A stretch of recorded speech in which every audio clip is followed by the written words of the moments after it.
Hey guys, how's it going? Hope you're doing well. My name is Crown, and today I'm going to read you some very interesting stories that I hope that you're gonna love. And now, without further ado, let's go!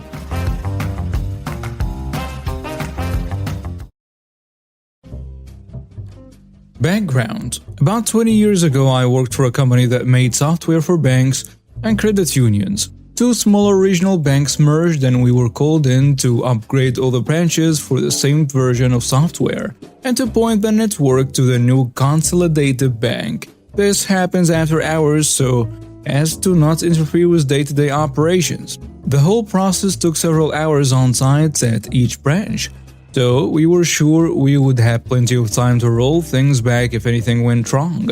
We started a few hours before the bank closed. This will give us time to fix anything before the bank opened the next day. The process started with a meeting to go over the plan for the branch so the bank staff, some of whom will be helping with the process because my team doesn't have complete access to the bank system. This is a small bank. There's 4 offices, a conference room, and space for like 5 tellers up front. It turned out it was payday for some large employer or something. But just as I started my meeting with the branch manager, the 2 staff members from my company, and the 2 bank employees who will be opening the bank the following day, the bank started to get really busy. The meeting lasts about 30 minutes and all the while the line of waiting area is filling up, so I rush through the details for the bank manager and release him. Then the 2 opening staff. I leave the details for my team for last. My team knew the process. They just needed to know what computer to start on first. Anyway, I dismissed the bank staff and they went to help the rush up front, and I continued my meeting with my team. Then sent them out to get some food since it looks like the bank might not close on time anyway. I head over to the bank manager's office and immediately a woman ducks under the rope line and makes it straight through the office and she tries to follow me inside. I didn't see her step out of line, so I at first thought maybe she was a bank employee. As soon as I turned around, she said something like, "It's about time. I've been waiting for half an hour." This was nonsense because we started the meeting at 4:30 and it wasn't even 5 yet. I tried to tell her she was mistaken. I don't work at the bank, but she cut me off, not even paying attention to what I'm saying. She plopped herself down in one of the chairs and said, "I need to make a withdrawal." I replied, "Sorry, I can't help you with that. You'll need to wait in line." "No, I've already waited for an hour. I know you can do it. You've done it before." She slaps her ID and bank card on a desk and says, "Just open the drawer and give me $2,000. I can't. I couldn't even finish explaining that I don't work there. "Nonsense. You've done it before. Give me $2,000. "Well, I can't." "That's it." At this point, she's raised her voice and is now standing. I assumed she was going to leave and I went to open the door, but she pushed me back and yelled, "I'm not leaving this office until you give me $2,000. She then picked up a screwdriver out of a toolkit sitting on my desk and she started prying at the desk drawer. I push her back and she swings at me with a screwdriver. I step back but she scratches my arm, tearing my shirt, and goes back to prying at the drawer. I've had it at this point. I'm thinking she's nuts and I need to do something. I look at the office and it looks like everyone is busy and think maybe just they didn't notice her yelling. It looks like she's not making any progress on a desk. It's too sturdy. I try a calmer approach and try to get her attention, but she stops for a moment and looks at me like she forgot I was there. "Are you going to get me my money or what?" She snapped. "I am not an employee of the bank." "Nonsense, you were just in a meeting with the other employees." "Yes, but..." "Then give me my money or get out of my way." She interrupted before pushing me again.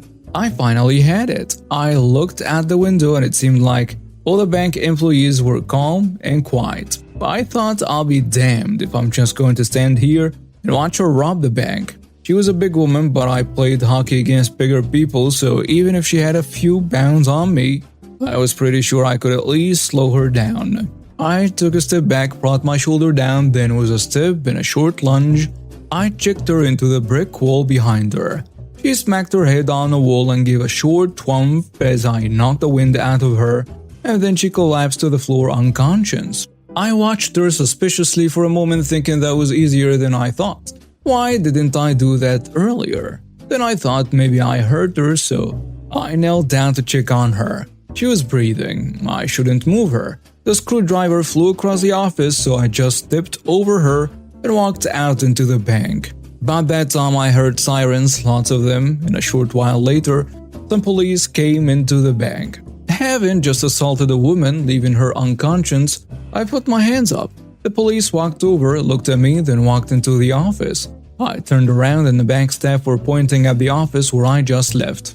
Evidently, they triggered a silent alarm as soon as she yelled at me to give her money. They moved the other customers to the conference room and were following protocols to comply and not interfere.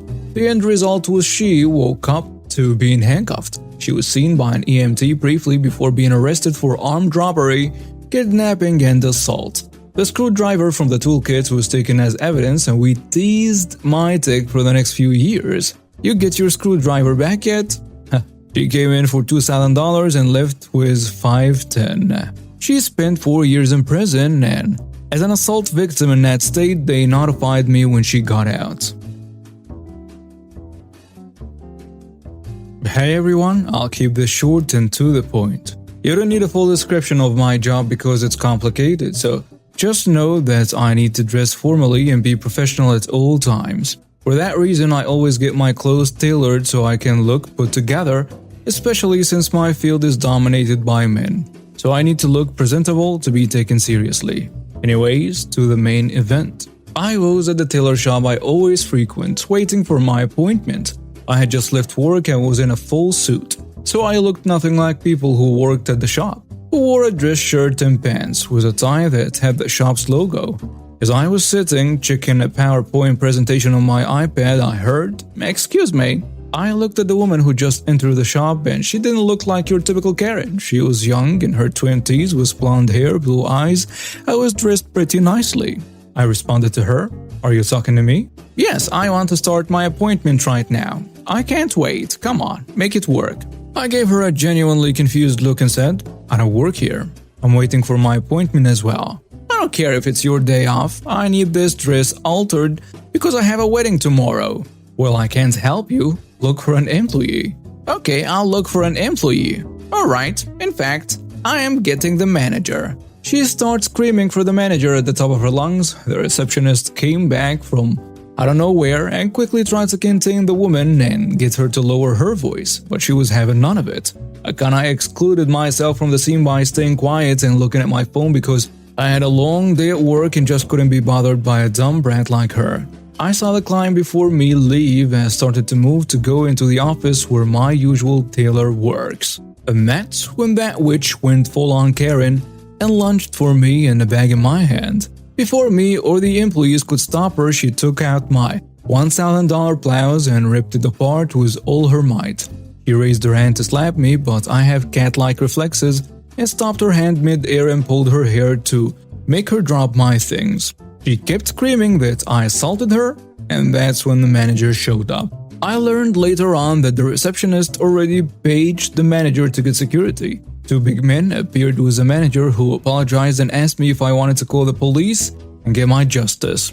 And I agreed, and the officers arrived in about 15 minutes. The young Karen got charged for attempted theft, assault, and ended up compensating me for my blouse. The manager also offered to get my new blouse altered for free. All in all, it was a happy ending for me. My first bit of revenge, which was likely the worst revenge I ever committed, occurred when I was 14 years old. To understand what happened, I'll start by saying that I was severely bullied back then. It was the 90s and bullying wasn't given the attention it is given these days. I was probably the easiest target in a school. A young girl who didn't like to talk, was 5 feet tall, 152 centimeters, weighed only 68 pounds, 30.8 kilograms, and had big glasses. Adding to the problem was that I had Asperger's syndrome, which was considered to be on the autism spectrum back then, and I probably only would have attracted more bullies if I carried around a neon sign. My parents knew I was having issues and allowed me to study martial arts but told me consistently not to fight, to try to get along and so on. Spoiler alert, it didn't work. My grandfather, on the other hand, pushed for me to do something much different and gave me a piece of advice that I have carried with me. Do not start the fight, just finish it. Being the typical good girl back then, I tried to follow the rules that my parents set out. The ones that the teachers attempted to enforce, but the bullying never ceases. My pencils were smashed and I was poked with the sharp pieces. My lunches were stolen and eaten in front of me. My books, both textbooks and recreational, were taken and ripped up in front of me. There was even an incident when my shoes were stolen and tossed into a pond that I knew had alligators in it, meaning that I walked home without shoes. This continued from elementary school into middle school and finally high school. My few friends were good people who tried to help me but were often targeted as well. Some of them ended up being transferred to other school when things got too rough. At 14, I will admit that I was numb and no longer reacted the same way to the shoving or harassment. The teachers were less than helpful, never leaving their classrooms and thus never seeing what happened in halls. On one particular day, while attempting to put some of my books into the locker, one of the bullies decided to have some fun and see if I was really small enough to fit in a locker. He came up behind me and started shoving, then attempting to fold me into the locker. One of my friends came up and yelled, trying to make him stop, only for him to push her away, causing her to fall. When I managed to turn around, he had grabbed her and tried to slap her. Something inside of me snapped at that moment. I didn't care about being bruised or hurt, I was just angry. Angry to the point that my numbness was overridden at that moment. I wish I could have seen the surprise on his face when I delivered my first non-sanctioned kick to his side. But he was facing away from me and fell to the side of my friend. Coughed as he turned to face me right as my hand grabbed his shirt and my other hand slammed into his nose, breaking it. I was enraged, but the pleasure I felt in that moment when I heard them give a sob of pain caused me to continue to punch the piece of trash. Though I remembered those first two hits perfectly, the ones that followed were mostly lost on me. I didn't plan, didn't aim to do anything other than hurt this person. The boy was double my size but had never expected a tiny girl to fight him, especially since she never had before. I was told later he attempted to fight back, but I was little more than an enraged animal that turned into a violent berserker when he did land a blow.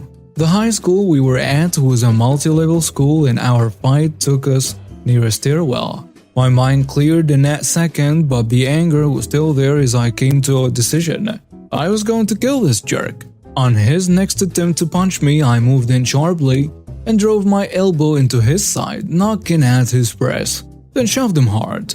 My anger broke as he began to fall, and I can honestly say that I was afraid as he went rolling down the stairs, knocking into a few people on the way down. The bully wasn't dead at the end of all of this, but he did have a broken nose, a broken collarbone, and a broken arm from his fall down the stairs. I had a number of bruises and a bloody nose as well, though it wasn't broken. My friend did manage to explain what happened, which prevented me from being expelled. I was suspended instead. The bully was also given a suspension and a free ride to the hospital. My parents were livid at what I'd done and grounded me for an indefinite amount of time, turned into 3 months. My grandfather, on the other hand, pulled me aside and told me the only way to make a brat like that stop is to make the consequence bad enough for him to toe the line. He ain't gonna bother you again. When we were allowed to return to school, the bully's broken arm and collarbone caused him to need not only a cast but a sling as well. His nose was still large and discolored, causing him to look like a panda or a raccoon. He never bothered me again during the rest of high school, and a lot of bullying died down around then. I decided to get a therapist after 3 years without one. I found him on a list of insurance-approved psychologists. I got this list directly from my insurance provider, and they clearly stated my appointments will be completely covered other than a $10 fee. Okay, sounds great. I should also mention these are done online through a service just like Zoom. I cannot join the session until he starts it. The first 2 sessions were good. I really liked him and thought he understood me well. I submitted all of my paperwork to his secretary who handled billing, and she got all my insurance information and informed me that I was all good to go. For the session that happened last week, he joined the session 30 minutes late with no apology at all. My sessions are supposed to be 60 minutes, and I expected my session to be 47 minutes long, then as I didn't expect him to make the next client late. However, he hit me with the "okay, well, let's wrap up and schedule your next appointment." After we've been on the call for 35 minutes. I didn't really say anything as he abruptly left. This made me upset because I'm supposed to get an hour and he dipped in late and dipped out early. The next day, I received a bill in the mail for $350 and it said that I owed them back because no insurance information was provided. I called his secretary and she said she misplaced my paperwork and I had sent her an email. How do you misplace an email? I told her I would most definitely not be paying a cent other than my copay that I had already paid. She tried to argue with me and say that it wasn't her fault, and I told her that if she can't even keep track of confidential information such as a patient's insurance information, that was a major problem. She assured me she would fix it, and I told her to please take care of it. I didn't snap, I didn't yell. She called me back giving me all kinds of excuses, saying it was a mistake, okay, fine, whatever, mistakes happen and all that. But then she said I still needed to pay the bill and couldn't tell me why. She asked me if I wanted to schedule an appointment and I told her that I would call back later. I didn't, and instead I went on his reviews page and gave him 2 stars with a simple explanation of came in late, left early with no explanation, reception lost insurance information and wants me to pay in full. I didn't put feelings or bias into it. That is strictly what happened. Well, he called me a few hours later with an attitude asking me why I didn't just address my concerns with him. I told him if he had a genuine excuse for coming late and leaving early, he would have either cancelled my appointment or at least apologized and said something. He wants a chance to fix the mistakes if I take the review, but I told him no thank you. Am I the jerk? And now some comments on a post. Someone saying you're not the jerk, and the insurance bit almost sounds like it could be a scam. If you don't pay, just make sure you actually write a formal letter to your insurance company disputing the claim. Attach the email with a timestamp as well as that list your insurance provider gave you indicating he accepts your plan. Another commenter adds, not the jerk. Also, it seems he's more concerned with a bad review than his poor service. But give it a second thought and see if you can give him a second chance if you feel like he can fix this, because after all, no service is perfect and mistakes are bound to happen sometimes. Maybe it's just a misunderstanding, maybe give it a try. A third commenter goes with, not the jerk. He was very unprofessional, the receptionist misplacing paperwork was just a cherry on the cake. I do agree that you probably should have spoken to him first regarding the charges, but given his attitude and rudeness, I would have been just as frustrated and angry. As for the receptionist insisting you pay the bill without saying why, well, that's pretty shady. And now we have reached the end of today's stories. Thank you for watching and see you next time.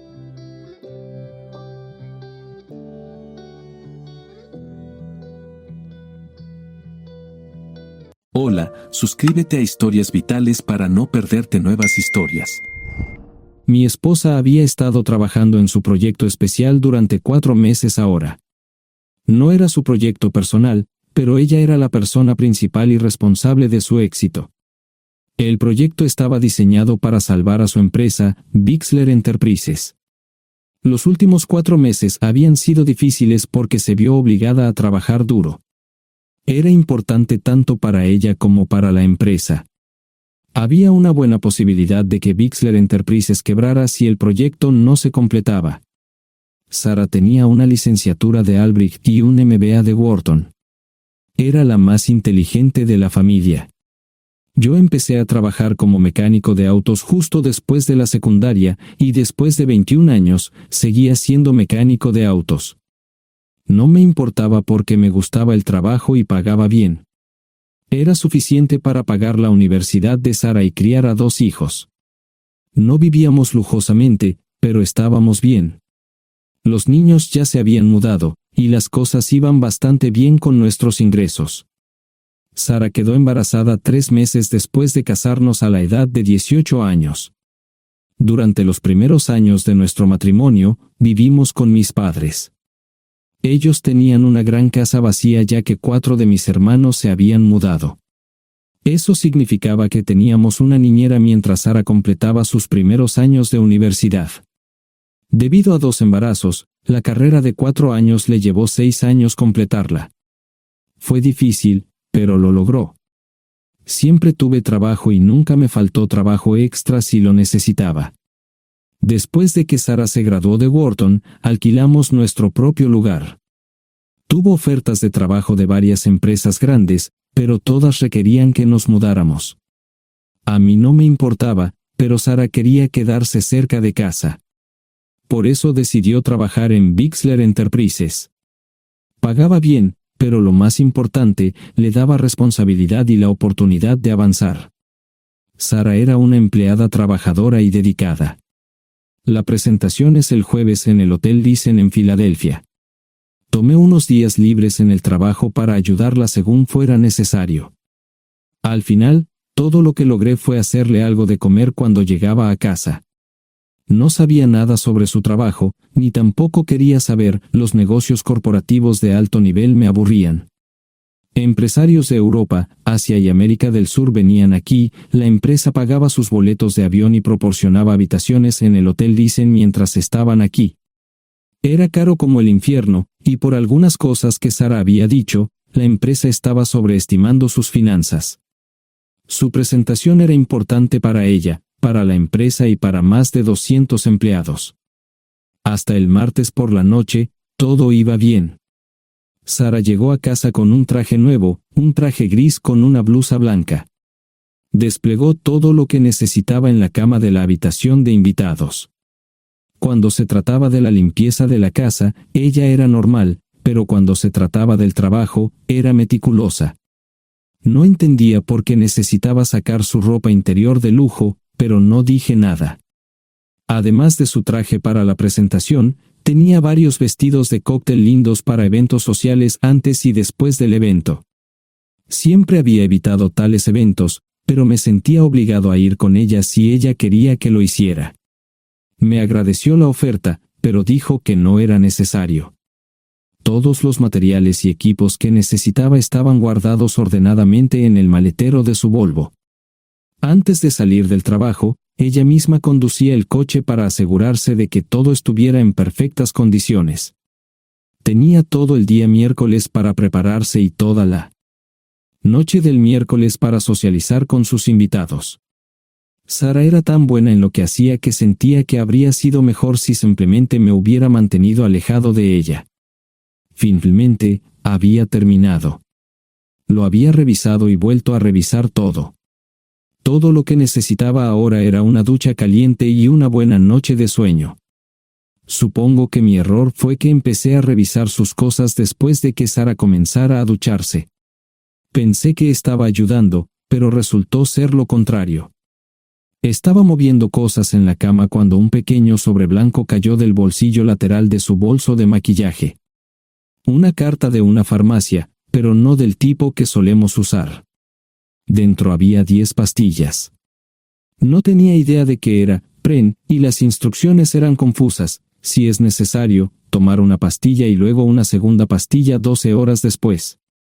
Pensé que podría ser algo que ella había conseguido para la ansiedad o los nervios, pero las instrucciones no tenían sentido.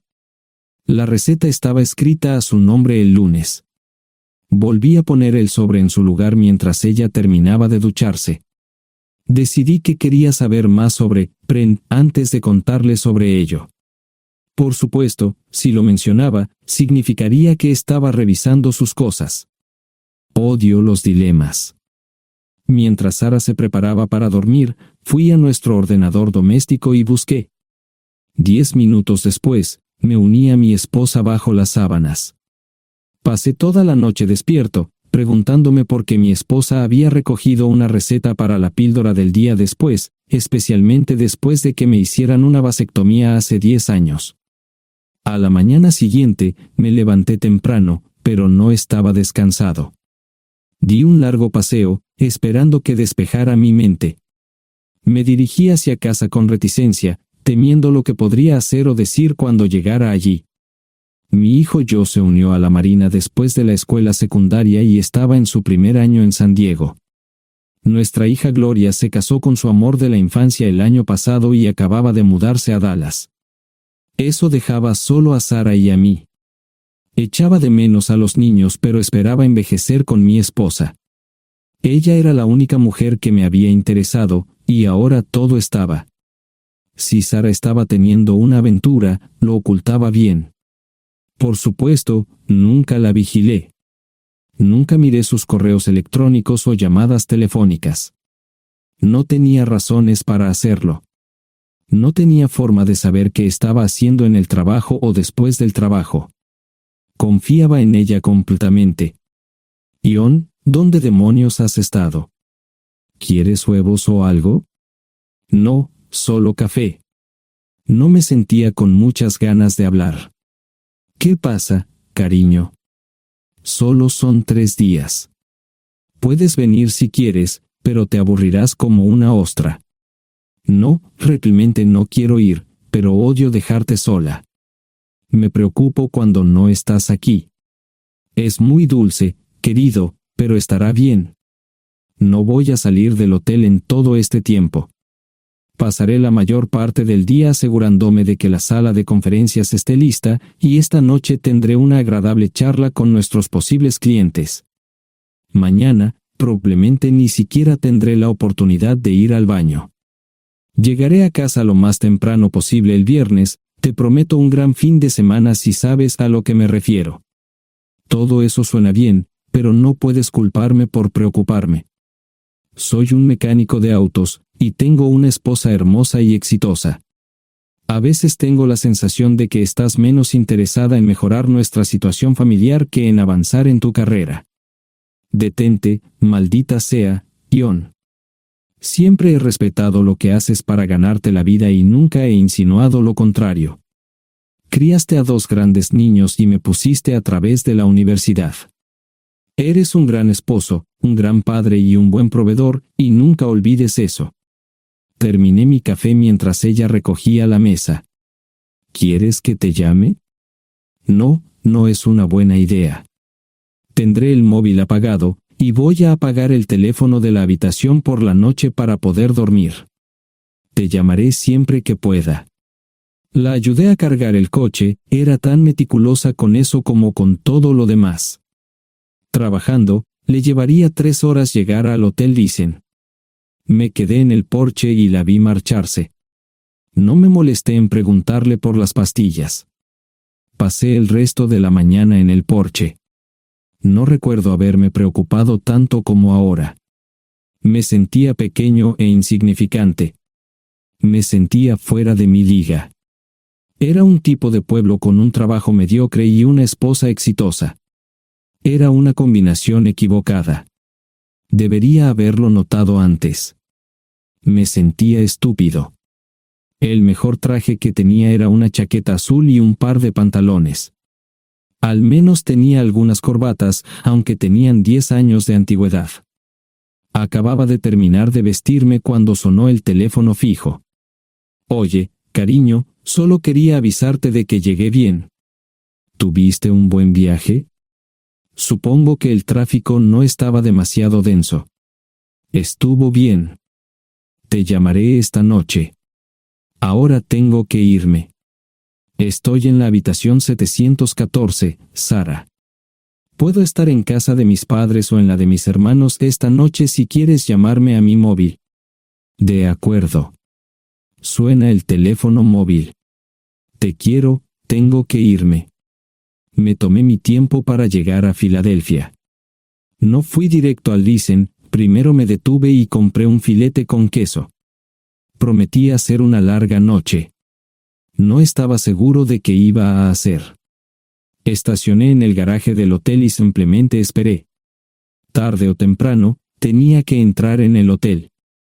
Simplemente no podía decidir cuándo hacerlo. El sonido de mi teléfono celular me ayudó a tomar mi decisión. Ion, solo quería avisarte de que todo se ha arreglado. Ahora voy a bajar para encontrarme con algunas personas y cenar. No olvidaste nada, ¿verdad? No, todo está bien. Tengo todo en mi habitación para mañana. ¿Necesitas algo? No, Ion, relájate. Voy a apagar mi teléfono. Te llamaré mañana por la mañana. ¿De acuerdo? Ríe, diviértete. No es divertido, Ion, es trabajo. No parecía estar demasiado fuera de lugar. El vestíbulo, el restaurante y las salas de conferencias estaban llenos de gente, así que pude pasar desapercibido. Había un folleto pequeño y bonito que mostraba el diseño de todas las habitaciones del hotel. Me paseé por las diferentes habitaciones y me detuve en las paredes, mirando alrededor entre la multitud. No tenía ni idea de qué haría si Sara me veía. Lo averiguaría si y cuando eso sucediera.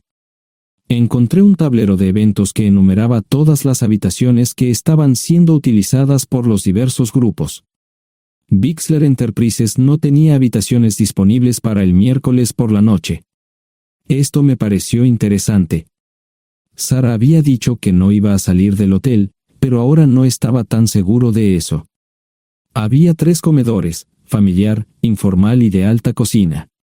A Sara no le gustaba mucho cenar con niños, así que fui primero al comedor informal. Solo me llevó 5 minutos asegurarme de que no estaba allí. Tuve mejor suerte en el salón gourmet, era una acogedora mesita encajada en la esquina, el tipo de mesa que la gente reserva para tener un encuentro privado. Sara llevaba un vestido de cóctel negro con un escote pronunciado y perlas, se veía elegante y su acompañante parecía apreciarlo. Conocía a algunas personas con las que trabajaba Sara, y él no era una de ellas. Me resultaba familiar, pero no había forma de que pudiera recordarlo. Había muchas sillas libres, así que no tuve problemas para cruzar la sala. Había velas y pequeños candelabros de cristal en las mesas. Apagué la mía y le dije al camarero que me molestaba por el glaucoma. Pedí el plato de pollo de siempre y me acomodé. El camarero me sirvió el café por tercera vez. Disculpe, el tipo en la mesa de enfrente me parece muy familiar. ¿Sabes quién es? Sí, ese es Malcolm Eugene Foote. Es miembro del Consejo Municipal, se espera que se postule para el Congreso en los próximos años. ¿Es esa su esposa con él? Es muy bonita. No, esta es la primera vez que la veo. Siempre usa esa mesa para señoras especiales, si me entiende. Simplemente le sonreí y pedí la cuenta. Nunca había visto a Sara tan sensual con un hombre antes. Parecía captar cada palabra que decía, como si fuera Dios o algo así. No estaban haciendo nada inapropiado, pero tampoco era platónico ni profesional. Cuando me fui, estaban terminando su segunda botella de vino. Ahora entendía por qué se había llevado su lencería elegante. Me acomodé en una esquina del vestíbulo para que no me vieran. 10 minutos después, salieron del restaurante. Ella le tomaba la mano mientras caminaban por el vestíbulo hacia el ascensor. Observé cuidadosamente los indicadores de piso. Que el ascensor se detuviera en el tercer piso era una buena señal, significaba que no lo había llevado a su habitación. Era una mala señal cuando el ascensor no llegaba al 7º piso, significaba que ella fue a su habitación. Por si acaso me equivocaba en algo, me senté en el vestíbulo y observé el ascensor durante 1 hora. La gente entraba y salía, pero Sara no estaba entre ellos. Saqué mi maleta vacía del coche y me dirigí al mostrador de recepción. Aunque podía demostrar que era su esposo, me costó trabajo conseguir una tarjeta llave. Se dieron después de llamar a la habitación, pero nadie respondió. Finalmente, estaba en camino a la habitación 714 con la tarjeta llave. Ni siquiera encendí las luces al principio, simplemente me senté en la oscuridad de la habitación durante más de 1 hora. No fue difícil asegurarme de que no regresara a la habitación. Primero, empacé todas sus ropas y pertenencias personales. No dejé nada atrás. Revisé el paquete de Preven, todavía quedaban 10 pastillas en el tocador. De manera muy ordenada, estaban todos los artículos que necesitaría para su presentación al día siguiente. Comencé a llenar la maleta. Había 24 carpetas promocionales especialmente encuadernadas y otras 20 carpetas regulares, todas ellas fueron a la maleta. Un proyector digital fue lo siguiente, seguido de una computadora portátil. Tomé su bolso y su celular, que había dejado en la habitación. Todo lo que tenía consigo era un bolso de mano y probablemente un tubo de lápiz labial. Di una vuelta por la habitación tan cuidadosamente como lo hizo ella para asegurarme de no perder nada. Una vez satisfecho, dejé las llaves del coche y mi anillo de bodas en el tocador. Aparte de esos dos objetos, la habitación estaba completamente vacía. El ascensor se dirigió directamente al estacionamiento, no tuve problemas para llevar 2 maletas, y 20 minutos después, estaba en la autopista rumbo al norte. Pasaban las 3 de la madrugada, no tenía idea de que había pasado tanto tiempo. 1 hora o 2 después, sonó mi teléfono celular, la identificación de llamadas mostraba el número del Dicen. ¿Ion? Sí, ¿dónde estás? Estaré en casa pronto. Eso fue todo lo que dije. Hubo silencio en el otro extremo de la línea. Los vendedores tienen un viejo dicho, el primero que habla pierde. Pareció una eternidad antes de que ella hablara. Ion, lo siento. No preguntó nada y simplemente colgó. Apagué mi teléfono, era obvio que había regresado a su habitación. Más tarde ese día, tenía que dar una presentación que salvaría a su empresa y le daría un ascenso. Metí las maletas en el desván del garaje. Sara nunca iba allí y nunca pensó en buscar algo allí. Por supuesto, en este punto, estoy bastante seguro de que no importaba. Primero, recogí todas mis ropas y pertenencias personales. La mayoría de los hombres tienen sus propias herramientas, generalmente es un requisito para el trabajo. Pasé por la tienda, cargué las mías en el Subaru y recogí mi último cheque de pago. Para entonces, los bancos ya estaban abiertos, no tuve que hacer ninguna manipulación financiera complicada. Simplemente retiré todo el dinero de mis cuentas. Almorcé en Hagerstown, Maryland. Tenía suficiente dinero para vivir durante unos años, pero sabía que estaría buscando trabajo muy pronto. Sara y yo éramos parecidos en eso de que a ambos nos encantaba trabajar. La voy a extrañar. Pasé un par de horas en las cuevas del Uray y alquilé una habitación cerca de Whitewell. No tenía idea de qué iba a hacer. Era sábado, y me encontré sentado en el acuario de Chattanooga, observando la naturaleza que nunca había visto antes. Pasé unas horas simplemente relajándome y decidí que era un buen lugar para estar. Compré un pase anual para el acuario y, para la hora de la cena, tenía un lugar donde quedarme. Era un remolque móvil en el parque, pero estaba amueblado y era económico. No necesitaba mucho. La primera cosa que haría el lunes por la mañana sería conseguir un trabajo. Un buen hombre de mantenimiento siempre puede conseguir un trabajo, especialmente si está dispuesto a trabajar duro. Podría permanecer discreto hasta que fuera el momento de renovar mi licencia de conducir o las etiquetas del coche. Me preocuparé por eso cuando llegue el momento. El domingo por la tarde, llamé a Gloria. Me sentí obligado a informarle sobre lo que estaba sucediendo, pero Sara ya se lo había contado. Fue bastante franca con Gloria sobre lo que había pasado. Dijo que había engañado, que la sorprendí, que me fui y que ella perdió su trabajo. Me sentí mal porque ella perdió su trabajo, pero ese era el precio que tenía que pagar. Le pedí a Gloria que le dijera a Josh lo que estaba sucediendo la próxima vez que hablara con él. También le dije que la llamaría aproximadamente una vez al mes para verificar cómo iban las cosas. No le dije dónde estaba. Para el mediodía del día siguiente, tenía un trabajo. En realidad, estaba a poca distancia del parque de remolques, con el Waffle House a mitad de camino. ¿Qué más podría querer un hombre? No sé cómo manejaron el papeleo, pero me estaban pagando $20 por hora sin hacer preguntas.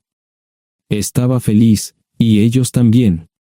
Ni siquiera tendría que tocar el dinero que traje conmigo. Unos 2 meses después, Gloria me informó que Sara se había mudado de la casa y estaba viviendo con sus padres. Gloria no sabía nada más, pero estaba feliz de que estuviera estable y le estuviera yendo bien. Josh me llamó desde San Diego solo para informarme que iba a hacer un crucero. Era técnico en aviónica en un portaaviones, intentó explicar qué hacía exactamente, pero estaba más allá de mi comprensión. Nunca supe mucho sobre cosas técnicas. Ambos tuvieron cuidado de no decir nada malo sobre su madre, aprecié eso. Después de eso, todo siguió como siempre. Comencé a hablar con Gloria al menos semanalmente, Josh y yo comenzamos a enviar correos electrónicos regularmente. Gloria hablaba regularmente con Sara, pero decía muy poco sobre lo que estaba haciendo o dónde estaba. Nunca presenté la solicitud de divorcio, y parece que Sara tampoco lo hizo. Tengo una licencia de conducir de Tennessee y las etiquetas en el Subaru. Comencé a frecuentar un bar local un par de veces al mes y tuve encuentros casuales, 2 mujeres se alternaban como mis compañeras nocturnas regulares. No buscaban compromisos, y yo tampoco, parecía funcionar bien para todos nosotros. La vida era buena. Eso fue hace mucho tiempo, y gradualmente olvidé a Sara. Con el tiempo, el Subaru comenzó a darme problemas, había olvidado cuánto tiempo había pasado. Tenía más de 200.000 millas. Estaba reflexionando sobre esto con una jarra de cerveza un día cuando me di cuenta de que habían pasado casi 5 años desde que me fui de casa. Mantuve un contacto cercano con ambos hijos, Gloria ya tenía 2 hijos propios en este momento y quería que los visitara. Josh casi se casó con una mujer tailandesa, pero en el último momento, se negó. Por lo general, trabajaba 6 días a la semana y usaba el domingo para recuperarme del sábado por la noche, no había ninguna buena razón para que alguien llamara a la puerta de mi remolque a las 6 de la mañana de un viernes. Su grosería fue recompensada por un hombre medio desnudo abriendo la puerta, los calzoncillos del día son repugnantes, y la dama en la puerta, juzgando por la expresión en su rostro, estuvo de acuerdo conmigo. Ella apartó la mirada, pero su compañero no parecía impresionado. Norm habría usado pantalones, pero en un momento como este, los invitados me molestaron. Estamos buscando a John Terrell. No los conozco. Me llamo David Simmons, y esta es mi esposa Mara. Tenemos un problema y esperamos que nos puedas ayudar. Lo siento mucho, no trabajo a altas horas de la noche. Si necesitan algo relacionado con su auto, tendrán que ir a la tienda. Esto provocó varias miradas en blanco y finalmente una respuesta. No tiene nada que ver con tu trabajo, es más un problema personal. ¿Podemos entrar? El interior del remolque lucía desordenado, rara vez tenía invitados, así que rara vez lo limpiaba. Incluso mis novias insistían en que fuéramos a su lugar. Hagan como en su casa, déjenme ponerme los pantalones enseguida. Al entrar en el dormitorio, dejé la puerta abierta solo para mostrarles lo hospitalario que soy. También me puse una camisa. ¿Les gustaría tomar café? Solo tomará unos 10 minutos. Aparté algunas cosas del sofá para que pudieran sentarse, no hubo respuesta a la pregunta del café. Tenemos una hija adoptiva de 4 años y otra de 2 que necesita un trasplante de médula ósea, y esperamos que nos puedas ayudar. Estamos dispuestos a pagarte si es necesario. ¿Con mi médula ósea? No, queremos usarla y estamos dispuestos a compensarte por cualquier inconveniente.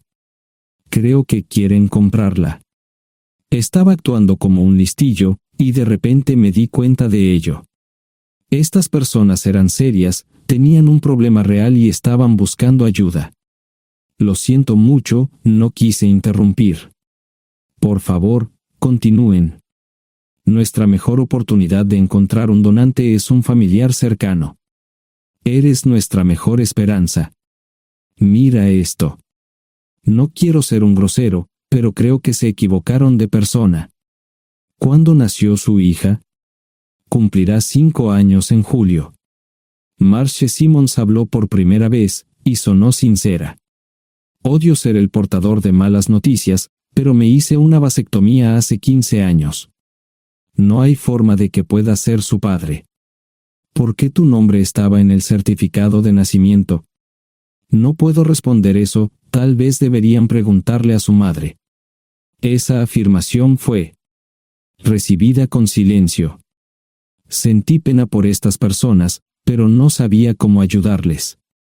¿Cuál es el nombre de la madre? Sarah Lise Terrell. No encontraba las palabras. Tal vez no debería haber tomado esas malditas pastillas de ella, por supuesto, entonces esas personas no tendrían una hija en absoluto. Todo lo que pensaba que había superado el dolor, y aquí está de nuevo, viejos recuerdos de mi esposa teniendo relaciones sexuales con ese maldito político de Filadelfia. Estaba empezando a olvidarlo todo, y ahora estaba de vuelta. Maldita sea. Ahora entiendo y pido disculpas por mi grosería e insensibilidad. Haré todo lo que esté en mi poder para ayudarles.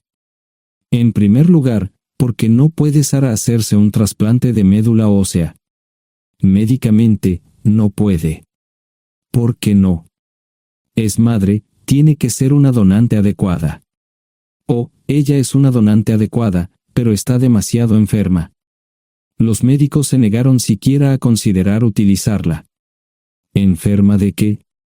Está muriendo de insuficiencia hepática. Le quedan menos de 6 meses de vida. Esto no tiene sentido. Siempre ha estado perfectamente sana. Además, no creo que un hígado enfermo le impida donar médula ósea. El hospital no aceptará su firma en el formulario de consentimiento. ¿Estás diciendo que hay algo mal en su cabeza? Ambos me miraron en silencio, sabían la respuesta, pero no querían decirlo. En ese momento, no quería que se sintieran aún más incómodos. Hace 10 minutos, no me importaban, pero ahora sentía que tenía que protegerlos y ayudarlos.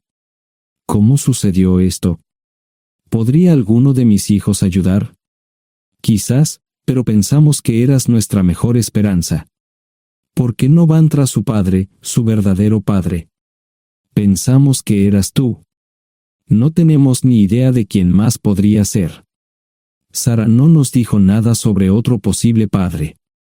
De hecho, ella no estaba en condiciones de explicar nada, agregó Mara. Obtuvimos la mayoría de nuestra información de la agencia de adopción. Tuve que preparar café y hacer pis, permítanme un momento. Dejé a mis invitados sentados mientras preparaba el café. Solo tomó unos minutos. Mientras se preparaba, fui al baño, algo que necesitaba hacer urgentemente. Traté de ser discreto, ya había avergonzado lo suficiente a Mara. ¿Dónde viven? En Westchester, Pensilvania. Les haré una oferta. Si les digo quién es el verdadero padre de su hija, deben prometerme que lo perseguirán sin descanso hasta obtener lo que desean. ¿De qué estás hablando? El padre de su hija es un político prominente en Pensilvania. Por supuesto, negará todo y probablemente les proporcionará documentos legales para detener sus esfuerzos.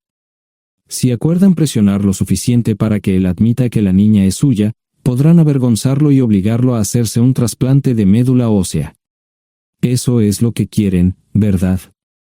Sí, claro, pero ¿cómo hacemos eso? No lo sé. Soy mecánico. Trabajo con metal para ganarme la vida. Creo que la mejor manera sería utilizar la televisión, la radio y los periódicos. Los políticos harán cualquier cosa para evitar una mala publicidad. ¿Tienen amigos que puedan ayudar? Bueno, ahora ambos estaban sonriendo. Debo haber dicho algo que les dio esperanza. Creo que podemos hacer esto. ¿Quién demonios es él? Malcolm Eugene Foote. Se postula para el Senado de los Estados Unidos. Apuesto a que hará cualquier cosa para evitar una mala publicidad. El café estaba listo, pero David y Marshall no podían esperar para llegar a casa. Antes de irse, les dije cómo ponerse en contacto con Gloria y Josh en caso de que los necesitaran. Estaba seguro de que ayudarían. También les pedí que me dijeran dónde estaba Sara. Probablemente estaría en Pensacola antes de que ellos regresaran a Westchester. Me corté el pelo y compré una camisa nueva.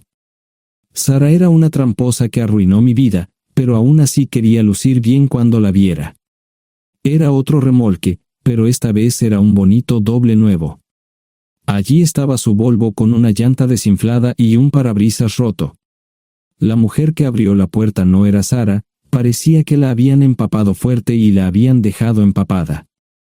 Tenía al menos 45, tal vez 50, y debió haber tenido una vida difícil. La falta de maquillaje no ayudaba, y simplemente se veía horrible. No tuve la oportunidad de abrir la boca. Caray, si no es John Terrell. Nunca esperé verte aquí. Tuve que usar la vieja línea, me estás poniendo en desventaja. Serry Hart. Pasa, entra. ¿Quieres una cerveza? No, pero gracias. Estoy aquí para ver a Sara. Serry cruzó la habitación y se detuvo en el buffet del comedor. Aquí está, John. Mírala todo lo que quieras. Su mano señalaba una urna de latón que estaba en el centro del buffet vacío. Supongo que llegué demasiado tarde. No me moví, solo me quedé mirando el contenedor frente a mí. ¿Puedo tomar una cerveza ahora? Sara se mudó a Pensacola después de dar a su bebé en adopción. Compró el remolque con el dinero que recibió de Bixler Enterprises después de que la despidieron. Tenía una participación en las ganancias, 401k, y vacaciones y días de enfermedad.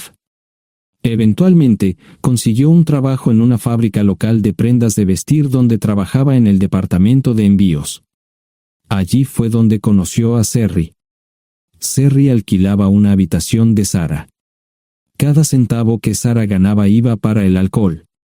Empezó con vino y gradualmente pasó a bebidas más fuertes, las más baratas. Eventualmente, perdió su trabajo debido a su alcoholismo y se vio obligada a usar sus ahorros. Nunca salió con nadie ni salió a ningún lado. Serry se quedó con ella, pagó sus servicios públicos y compró alimentos que Sara no comía. Le llevó más de 3 años quitarse la vida. Increíblemente, ella tenía un testamento y me dejó un doble remolque y un Volvo. Serry explicó que Sara estaba tan angustiada por lo que había hecho que simplemente se rindió. No intentó evitar el embarazo ni siquiera terminarlo. La adopción se había arreglado meses antes de que naciera el bebé. Nunca volvió a trabajar, excepto en los trabajos clandestinos que hacía mal. Serry dijo que Sara no parecía tener ambición ni propósito en la vida. Sara hablaba mucho de mí pero tenía miedo de intentar contactarme. Gloria le dio mi número, pero nunca me llamó. Era como si su aventura de una noche la hubiera lastimado más a ella que a mí. Estuve allí durante 2 semanas y luego vendí el remolque de Serry por $1 y obtuve $3,000 por el Volvo. 2 días después, estaba en Westchester visitando a mis nuevos amigos David y Marche. Malcolm Eugene Foote resistió al principio, pero David y Marche lo presionaron hasta que cedió. Insistió en pruebas de ADN, que demostraron que era el padre. Para salvar la cara, más o menos lo obligaron a someterse a un trasplante de médula ósea, que fue exitoso. La carrera política y la vida familiar de Malcolm no dejaron una impresión favorable. Su caída en las encuestas fue tan rápida que el partido lo reemplazó por otro candidato unos meses antes de las elecciones. Su esposa solicitó el divorcio y fue muy pública al respecto.